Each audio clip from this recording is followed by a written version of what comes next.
dia! Meu nome é Fernando Mota, professor de Química Pura, e vamos dar continuidade à nossa aula sobre propriedades periódicas. E hoje vamos falar de quê? Raio atômico. Galera, vai ser uma aula bem densa com muito conteúdo. Mas antes disso, dê o seu like, se inscreva no canal, comente, compartilhe, ative o sininho, galera. Vamos fazer esse canal crescer. Toca a vinheta. Curso de Química com o professor Fernando Mota. É Química Pura! Vambora, galerinha! Vamos pra cima! Gente, essa aula de hoje, vocês vão pirar, velho! Vocês vão pirar! Uma aula com bastante conteúdo, bem denso, tá? E eu tenho certeza que vocês vão aprender de vez esse tal de propriedades periódicas. E vamos começar com raio atômico. Vamos lá. Olha só, galera. Faz isso aqui, ó. Sorrisão. E faça isso aqui, ó. Pra dar uma aquecida no cérebro, galera. Isso é igual... Você já viu aquelas formiguinhas, quando eles veem uma mosquinha, a formiguinha, que eles veem um docinho assim, ó? É vocês, tá? Vocês vão fazer desse jeito aqui, ó. Isso ativa o cérebro. Quando você faz isso, isso gera uma conexão neural de fora a fora no seu corpo, tá? E seu corpo, ó, ele fica super poderoso, tá? Então vamos embora. Música, bom demais também, para dar uma dopaminada no cérebro, tá? Para que você possa ter motivação, ativação para poder estudar. Galera, então vamos lá. Vamos falar sobre raio atômico. Raio atômico. Primeira coisa, gente. Todas as vezes que a gente for analisar propriedades periódicas, nós iremos analisar períodos e famílias, tá bom? Aí o que você vai pensar é o seguinte: no período, eu já falei trocentas mil vezes aqui, todos os elementos que estão no mesmo período têm o quê em comum? O mesmo número de camadas. Então imagine um período, aqui, quinto período, por exemplo, quinto. Todos os átomos do quinto período têm quantas camadas? 5. Tá, todo mundo aqui tem 5 camadas. Mas andando para a direita, o que acontece com o número atômico? Ele aumenta para a direita. Nós já falamos sobre isso. Tá? Então, ó, no período, o número de camadas é igual e o número atômico aumenta para a direita. Na família,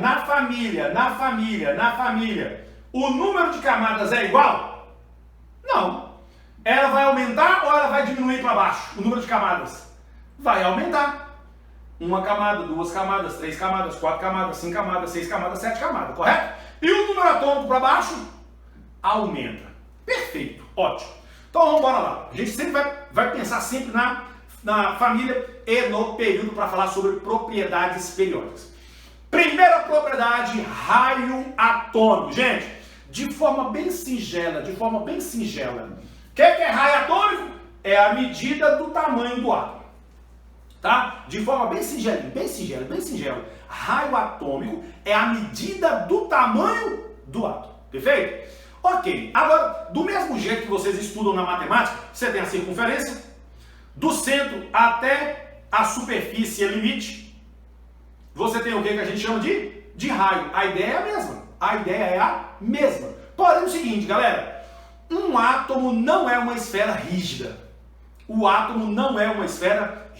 Tá? Então, algumas literaturas vão dizer o seguinte, que o raio ele vai do núcleo até uma região superficial limite, que abarque aí mais ou menos 90% dos elétrons do átomo. Beleza? Então a ideia do raio atômico é a distância que vai do núcleo até uma certa região, que vai abarcar o quê? Mais ou menos aí 90% dos elétrons. Ok. De forma mais simples, o que é raio atômico? É a medida do tamanho do átomo. Agora vamos pegar aqui 2 exemplos clássicos. Eu vou pegar 2 átomos de hidrogênio que estão quimicamente ligados. Uma ligação que a gente chama aqui de covalente. Então esses átomos estão ligados, tá bom? Aí, meus queridos, você tem aqui, ó, o núcleo de um átomo e o núcleo do outro átomo. Se a gente fizer isso experimentalmente, tirar um raio-x disso aqui, a gente enxerga só pontos no raio-x, só pontos, somente pontos. Esses pontos que a gente enxerga no raio-x é justamente o quê? O núcleo do átomo. Você não enxerga os elétrons no experimental, mas você consegue detectar o quê? Os núcleos, tá bom? Aí, de um núcleo até o outro núcleo, teoricamente seria o diâmetro, não é isso? Metade disso aqui seria o quê? Metade disso aqui seria o raio. Um raio mais outro raio seria o diâmetro, né? Então, olha só. De um núcleo até o outro núcleo, nós teríamos aqui uma distância de quanto? 0,074 nanômetros. Nanômetro. 10 a menos 9 metros. Então, de um núcleo do hidrogênio até o outro núcleo do átomo de hidrogênio, que estão quimicamente ligados, eu tenho uma distância de 0,074 nanômetros. Essa distância internuclear é o que a gente chama de comprimento da ligação, ou distância da ligação. Então, aqui eu tenho o quê? O comprimento da ligação. Metade disso, galera, metade disso vai ser o raio. Então, a gente vai dizer que o raio do hidrogênio é de quanto? 0,037 nanômetro. Vamos pegar aqui agora uma outra ligação. Carbono ligado a carbono. Já é um átomo maior. Carbono ligado a carbono. Fez o experimento. Tirou o raio-x. Aqui é tanto de ponto. Ligou um ponto ao outro. Deu que distância? 0,154 nanômetros. Essa distância é chamada de quê? Comprimento de ligação. Se eu dividir essa distância ao meio, eu vou obter justamente o raio do átomo do carbono, que vai dar quanto? 0,077 nanômetros.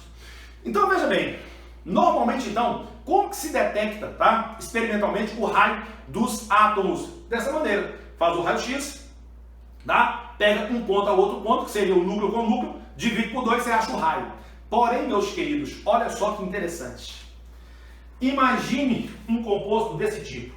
Carbono ligado a átomos de hidrogênio. Olha lá. Carbono ligado a hidrogênio. Metano. Olha só. O raio do hidrogênio é de quanto? 0,037. O raio do carbono é de quanto? 0,077. Somando os dois deu quanto? 0,114 nanômetros. Esperava-se que a distância internuclear aqui, o comprimento de ligação, fosse justamente 0,114. Mas não foi. Quando foi feito o experimento, que ligou um ponto com o outro, deu 0,110 nanômetros. Deu 0,110 nanômetros. Gente, não deu igual. O que os químicos então concluíram? Concluíram o seguinte, coloca aí hashtag OBS, coloca aí hashtag OBS, hashtag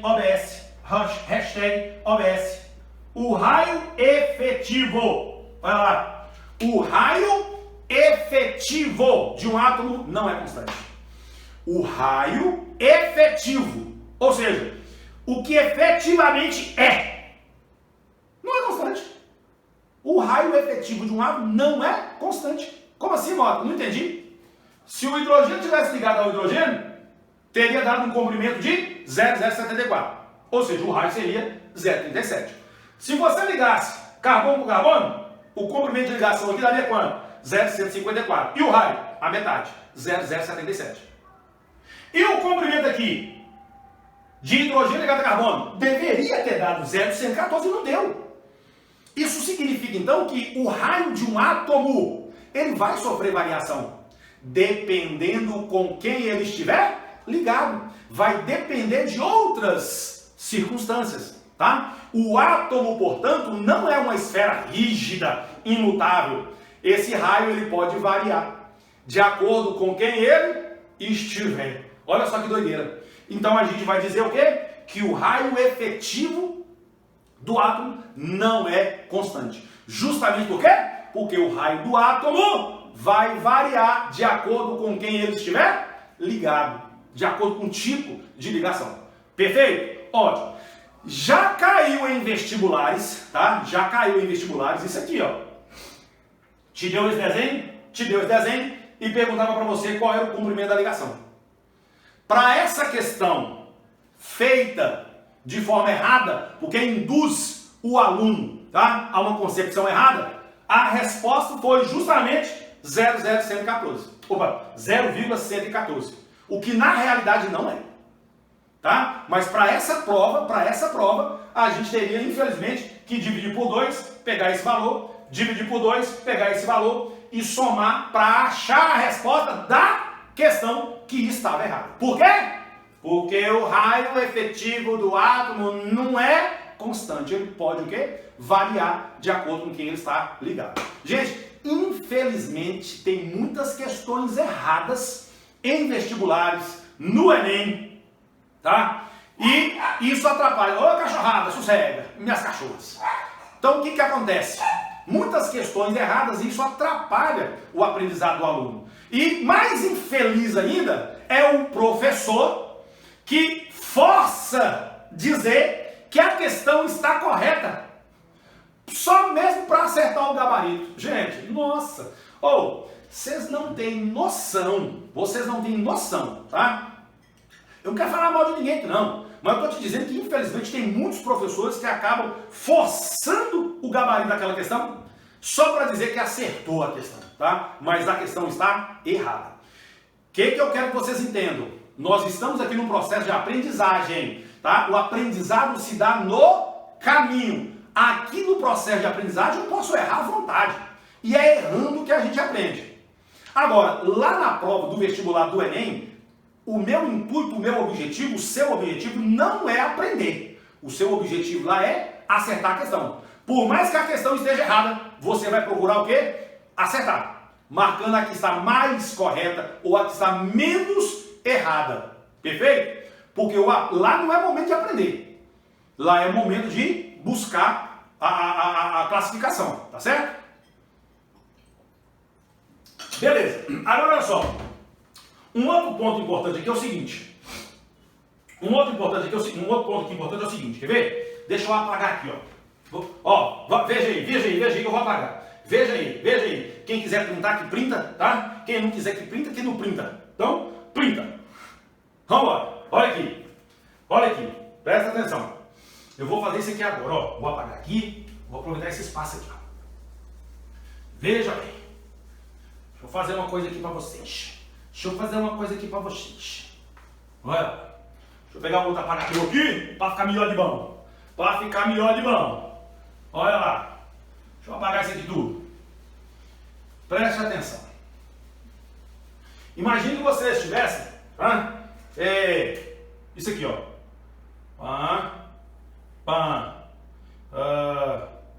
Aí vamos supor que o quê? Que eu tivesse o que a mais agora? Deixa eu ver como é que eu vou fazer aqui. Eu vou fazer isso aqui assim, ó. Olha só, show de bola, beleza. Olha aqui, galera. Veja bem, algumas literaturas, elas vão falar sobre raio atômico, raio covalente, raio de Van der Waals, tá certo? E aí os conceitos que eles trazem assim, ó. Raio atômico é o raio do átomo quando não está ligado a ninguém. Só que fazer essas medições de raio de um átomo ligado a ninguém é um troço complicado, beleza? Então olha só, raio covalente seria o quê? O raio do átomo que está quimicamente ligado a outro. Lembra do exemplo anterior? Eu tinha átomo de hidrogênio ligado a átomo de hidrogênio, átomo de carbono ligado a átomo de carbono. Aquele raio ali eu poderia chamar de raio covalente, porque aqueles átomos estavam ligados o quê? Covalentemente, beleza? Agora veja bem essa situação. Aqui eu tenho uma molécula diatômica, outra molécula diatômica, outra molécula diatômica. Para você identificar aqui, eu coloquei ela interpenetrada, tá bom? Interpenetrada, beleza? Então, isso aqui é uma molécula, outra molécula, de uma mesma substância no estado sólido. Porque no estado sólido, essas moléculas o quê? Se aproximam ao máximo. Aí o seguinte, essa distância aqui, ó, de um núcleo ao outro núcleo, tá? De átomos ligados quimicamente, a metade dessa distância aqui é chamada de raio covalente. Raio covalente, porque os átomos estão ligados covalentemente. Agora, aqui eu tenho uma molécula e outra molécula, tá? Uma molécula e outra molécula, que estão se tocando, ó. Esses dois átomos estão se tocando. A distância desse núcleo a esse núcleo aqui, ó, vai lá. A distância desse núcleo a esse núcleo, ó, de átomos que se tocam, mas são átomos de moléculas diferentes. De novo, são átomos que se tocam, mas são átomos de moléculas diferentes. A metade dessa distância vai ser chamada de raio, só que é chamada de raio de Van der Waals, tá bom? Raio de Van der Waals. Então, a ideia do raio de Van der Waals tem a ver o quê? Com a distância intermolecular. Intermolecular, distância entre moléculas. Agora, o raio covalente tem a ver com a distância o quê? Distância internuclear de ligação covalente, tá bom? Igualzinho acontece, por exemplo, com os gases nobres, gente. Deixa eu te perguntar, gás nobre faz ligação covalente naturalmente? Não. Naturalmente esses caras já são estáveis, eles não fazem ligações covalentes. Mas se eu pegar a distância de um átomo ao outro átomo, de gás nobre, imagina a mesma ideia. Gás nobre é monoatômico. Então isso aqui é um átomo de gás nobre, um átomo de gás nobre, beleza? Coloquei no estado sólido. Esses átomos se aproximaram. Aí eu tenho esse átomo, vou até colocar mais um aqui, ó. Esse átomo está encostado nesse outro. Aqui eu tenho a distância intermolecular. A metade disso aqui é o raio. Qual raio que é esse? Raio de Van der Waals. Raio de Van der Waals, tá? Porque gás nobre ele é monoatômico. Ele não faz ligação covalente na natureza. Tá certo? Então, quando eu passo para o estado sólido e faço essa medição, aqui eu estou tendo o raio de Van der Waals. Então, ó, raio de Van der Waals tem a ver com moléculas diferentes que estão encostados. E aí você pega essa distância intermolecular, metade é o raio de Van der Waals. Raio covalente diz respeito a quê? A metade da distância entre os núcleos de átomos que estão ligados covalentemente. Perfeito. Vamos pra frente, galera. Tem coisa pra caramba pra falar. Como que o raio varia na tabela periódica? Vai comigo. Pensa comigo. Se eu estiver no mesmo período, galera, por exemplo, estou no terceiro período. Todos os átomos que estão no terceiro período têm quantas camadas? 3. 1, 2, 3. Só que o que acontece, gente? À medida que eu vou para a direita, o que acontece com o número de prótons? Vai aumentando, não é verdade? O número atômico aumenta. Então olha bem, olha só, se eu for andando para a direita, o número de camadas é igual, mas à medida que eu vou andando para a direita, o que acontece com o número de prótons? Aumenta. E se aumenta o número de prótons, consequentemente também aumenta o número de elétrons, é óbvio, né? Mas à medida que eu vou para a direita, aumenta esse número de prótons e consequentemente aumenta o quê? A força de atração entre esses prótons e esse núcleo. E o raio vai o quê? Diminuindo. De novo. Todo mundo que está no terceiro período tem quantas camadas? 3 camadas. À medida que eu vou andando para a direita, vai aumentando a carga nuclear.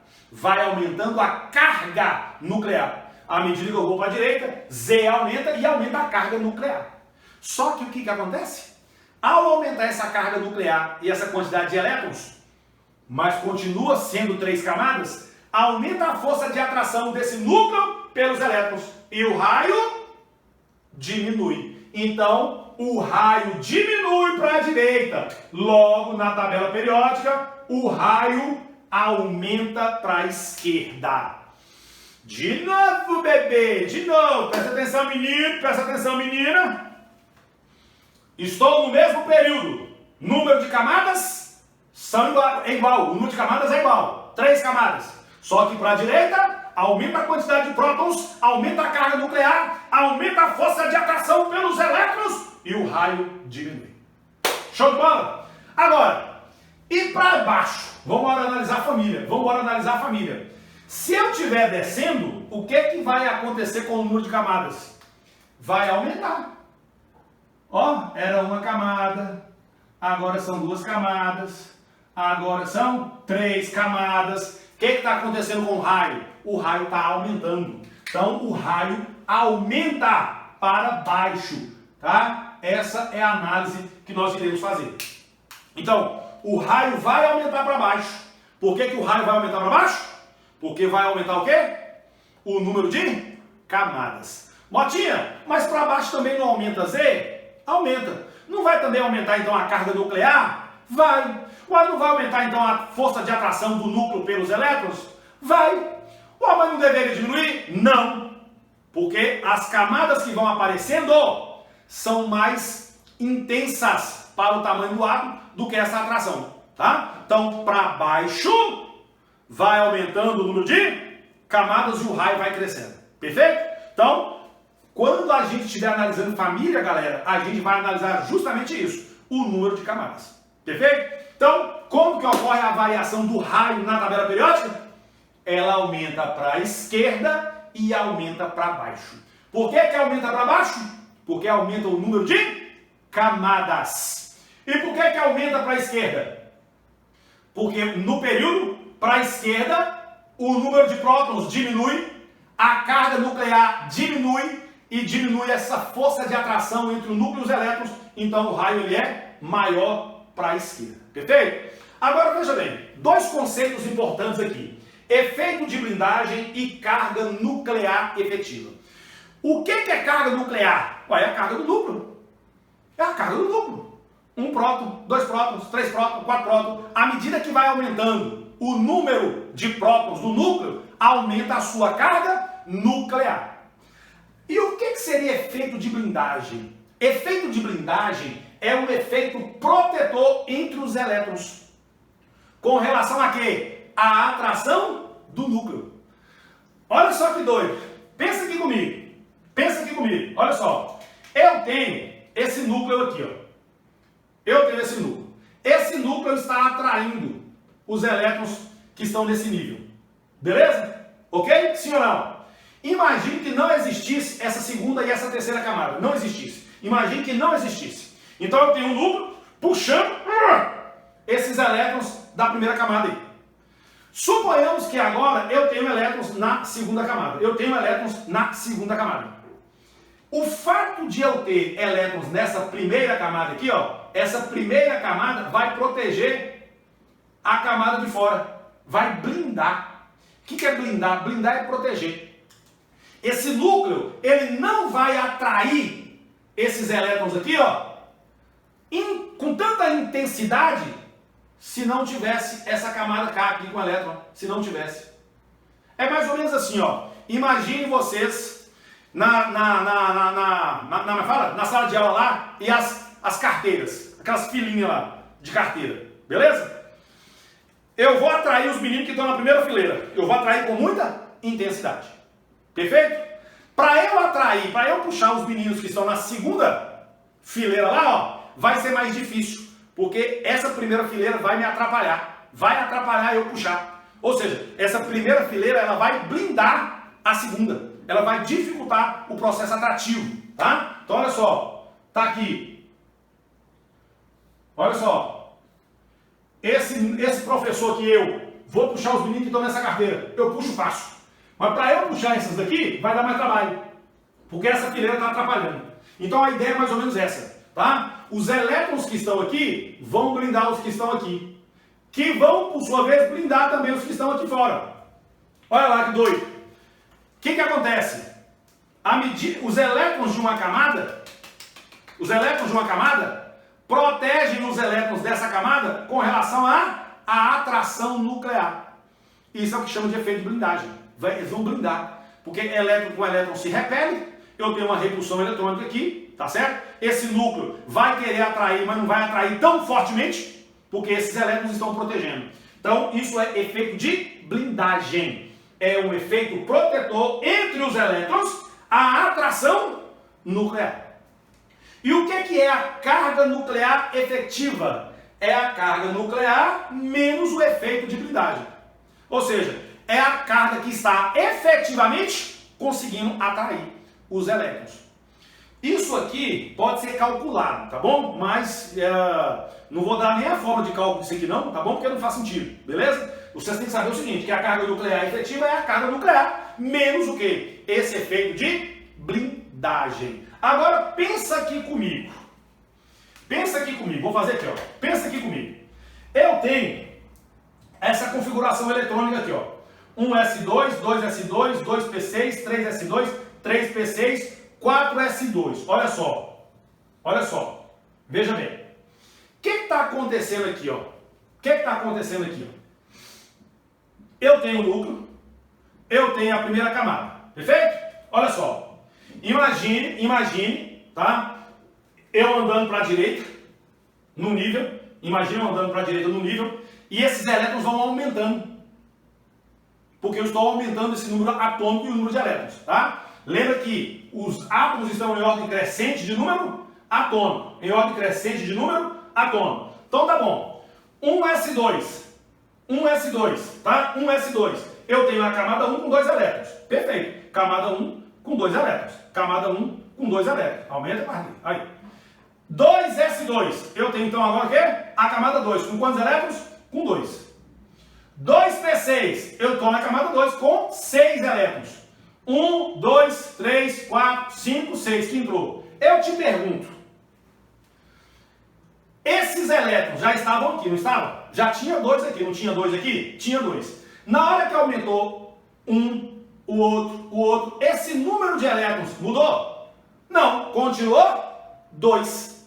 Portanto, esse elétron que entrou na última camada, ela não vai fazer tanta diferença no efeito de blindagem. Mas se eu aumentasse a quantidade de elétrons aqui, aí sim eu teria uma alteração significativa no efeito de blindagem. Imagine eu aqui, professor, puxando os alunos dessa carteira. Aí chegou um menino na sala de aula e sentou aqui, ó. Beleza? Aí para eu atrair esse menino, vai dar trabalho. Porque essa fileira está atrapalhando. Vamos colocar os menininhos aqui, ó. Olha os aluninhos aqui, ó. Olha os aluninhos aqui, ó. Olha lá. Vai atrapalhar. Aí chegou mais um aluno. Chegou mais um aluno. E entrou aqui. Continua 3 aqui atrapalhando. Chegou mais um aluno. Opa, esse aluno que chegou entrou bem na primeira fileira também. Vai me dificultar mais ainda eu atrair esses meninos. Porque entrou aqui, ó, nessa fileira que está pertinho de mim.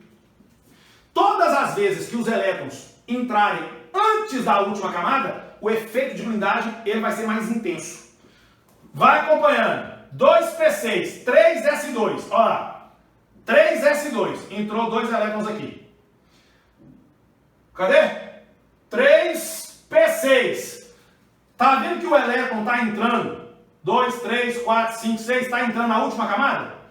Todas as vezes que os elétrons aumentarem na última camada, isso não vai alterar significativamente o efeito de blindagem. Mas veja agora, 4s2, 2 elétrons 4. 3d10, onde é que o elétron agora vai aumentar? Na camada anterior, olha lá. 1, 2, até dar 10. Ou seja, agora o efeito de blindagem vai ser aumentado. Porque eu tenho um elétron entrando aqui, ó, na penúltima camada. O que acontece com isso? Mota, que importância tem isso? Olha só. Quando eu vou andando para a direita, eu vou andando para a direita. O que acontece com o raio do átomo? Diminui. Beleza? O raio do átomo diminui. Só que o que acontece? Quando a gente analisa aqui, ó, o povo que termina em S e o povo que termina em P, o povo que termina em S, o povo que termina em S e o povo que termina em P, é justamente os elementos representativos, os elementos das famílias A, correto? Lembra da aula anterior? Então o que acontece? Quando eu estou andando no mesmo período nos elementos das famílias A, o raio diminui bacaninha para a direita, bacaninha. Aumenta, ou melhor, diminui com uma certa intensidade. Diminui com uma certa intensidade. Imagina eu caminhando aqui nos P. P1, P2, P3, P4, P5, P6. O elétron está aumentando justamente onde? Na última camada. É sempre na última camada que vai aumentar.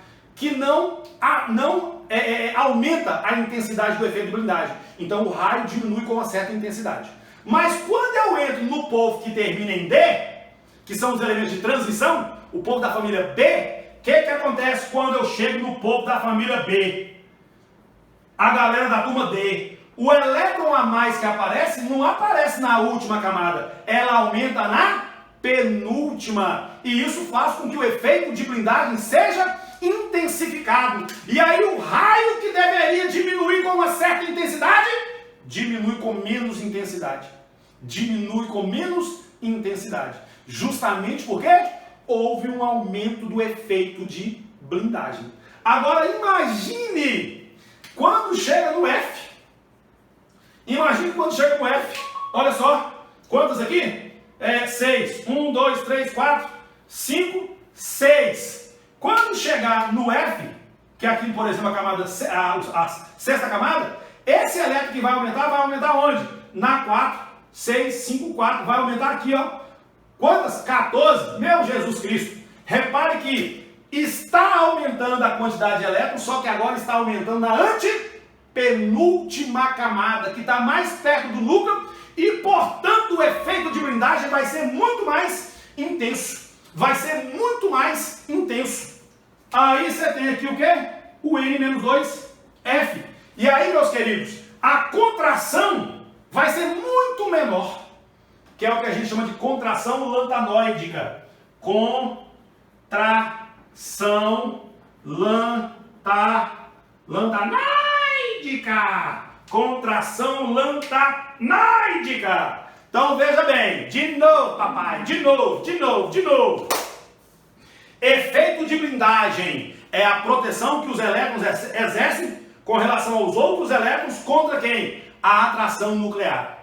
Carga nuclear efetiva é a carga que está efetivamente puxando os elétrons, que vai ser o quê? A carga nuclear menos o efeito de blindagem.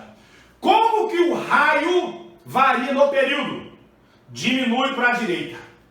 E nas famílias A, diminui com uma certa intensidade. Mas quando chega nos elementos da família de